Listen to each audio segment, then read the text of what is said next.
Hi అండి. అందరు ఎలా ఉన్నారు? బాగున్నారా? నేనైతే చాలా బాగున్నానండి. అలాగే మీరు కూడా బాగుండాలని మనస్ఫూర్తిగా కోరుకుంటున్నాను.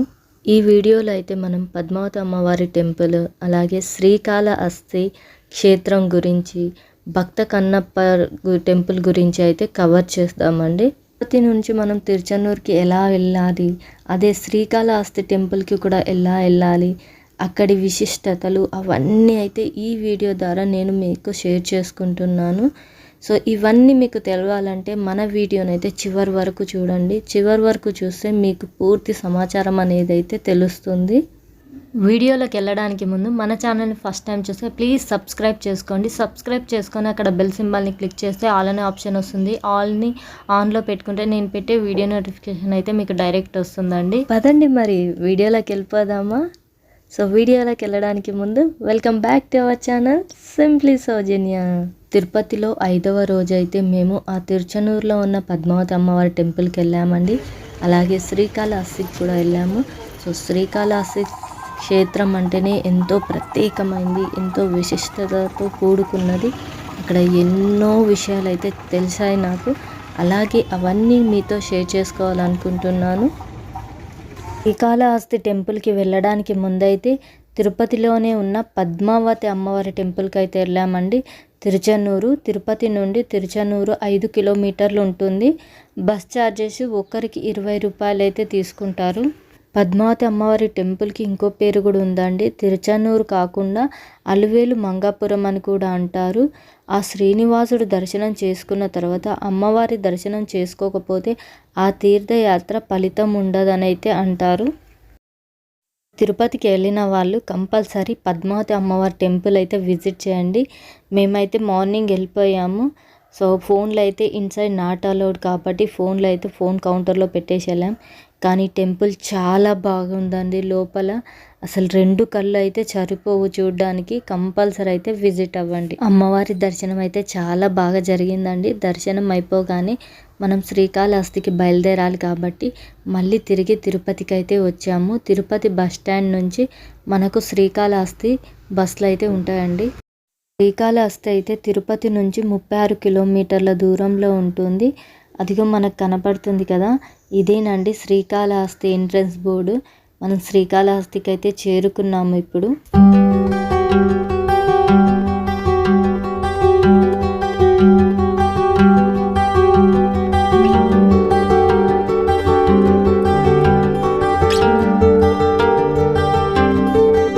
శ్రీకాళహస్తి క్షేత్రం అంటేనే ఎంతో ప్రత్యేకమైందండి. అలాంటి ప్లేస్లో మనమైతే ఇప్పుడు ఉన్నాము. మీకు ఇంకో విషయం తెలుసా? ఈ శ్రీకాళహస్తిని దక్షిణ కాశీగా కూడా పిలుస్తూ ఉంటారు. అంతేకాదండి, ఇక్కడ శ్రీకాళహస్తిలో ఎన్నో ప్రత్యేకమైన ఆకర్షణలు ఉన్నాయి. అందులో ముఖ్యంగా చెప్పుకోవాలంటే సహస్రనామ మండపము, అది చాలా బాగుంటుంది. అలాగే భక్త కన్నప్ప టెంపుల్.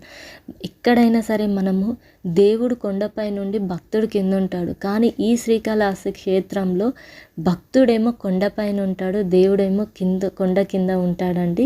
చూశారా, ఆ శివయ్య భక్తులకు ఫస్ట్ ఇంపార్టెంట్ ఇస్తున్నాడు. అదేనండి ఆ బోలా శంకరుని మహిమ అంటే. ఆయనని ఒక్కసారి శివయ్య అని మనం మనసారా పిలిస్తే భక్తుడు ఎక్కడున్నా సరే పరిగెత్తుకుంటూ వచ్చేస్తాడు. మనం గుడిలో 4 గేట్లు ఉంటాయని చెప్పాం కదా, అంటే 4 దిక్కులండి. సో ఆ 4 దిక్కులో ఒక్కొక్క దిక్కున ఒక్కొక్క దేవుడు అయితే ఉంటాడు. అందులో ఫస్ట్ ఉత్తరం వైపున అయితే పాతాళ గణపతి ఉంటాడండి. చాలా బాగుంటుంది. ఆ పాతాళ గణపతిని దర్శనం చేసుకోవడానికి అయితే మనకి కొంచెం టైం పడుతుంది అనమాట. ఎందుకంటే పాతాళం లోపల అంటే కిందికి ఉంటాడు. మెట్ల మార్గంలో అయితే మనం కిందికి వెళ్ళాలి. అందులోకి వెళ్ళడానికి మనకి 10 మందిని మాత్రమే పంపిస్తుంటారు. సో అలా వెళ్ళిన తర్వాత దర్శించుకుంటే చాలా బాగుంటుంది. ఇంకొకటి వచ్చేసి దక్షిణం వైపు అయితే దక్షిణామూర్తి ఉంటాడు. అలాగే పశ్చిమం వైపున కాళేశ్వరుడు, అంటే ఈ శ్రీకాళహస్తీశ్వరుడు అన్నట్టు. తూర్పు వైపున జ్ఞానప్రసూనాంబ అంటారు. ఆ అమ్మవారిని అయితే ఇక్కడ ఈ శ్రీకాళహస్తిలో జ్ఞానప్రసూనాంబగా పిలుస్తారు. ఈ టెంపుల్‌లో ఇంకో ప్రత్యేకత ఉందండి.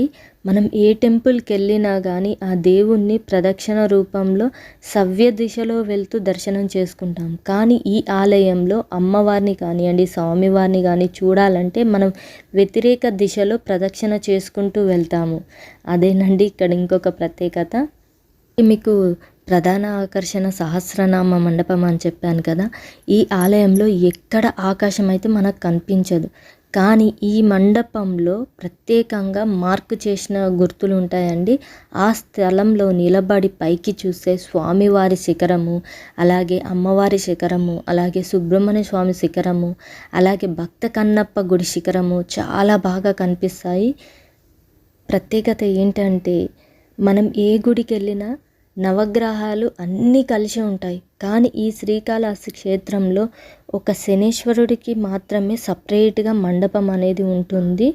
అసలు నిజంగా అండి లోపల టెంపుల్ ఎంత బావుంది అంటే ఈ టెంపుల్‌ని చూడ్డానికి మనకు 2 కళ్ళు సరిపోవండి. లోపల ఎంత పెద్ద పెద్దగుంటాయో ఆ రాతి పైన చెక్కిన విగ్రహాలు కానివ్వండి, ఎంత బావున్నాయండి.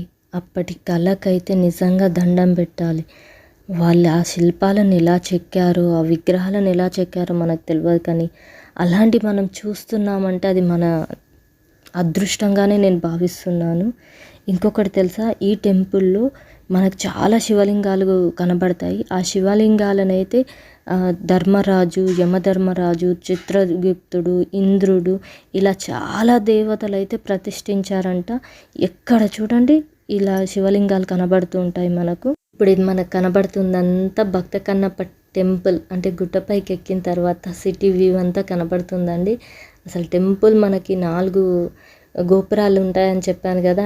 శిఖరాలు అవి కూడా కనబడతాయి చూడండి ఎంత బావుందో. ఒకసారి అయితే కంపల్సరీ విజిట్ అవ్వండి.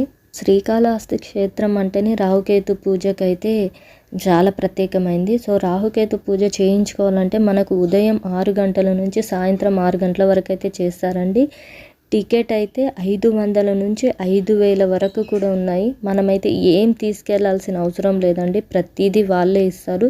వెళ్ళి లైన్‌లో నిల్చోవడం అంతేనండి. పంచభూత లింగాలుగా చెప్పుకునే 5 లింగాలలో ఒకటైన వాయులింగమే ఈ శ్రీకాళహస్తీశ్వర లింగం అండి.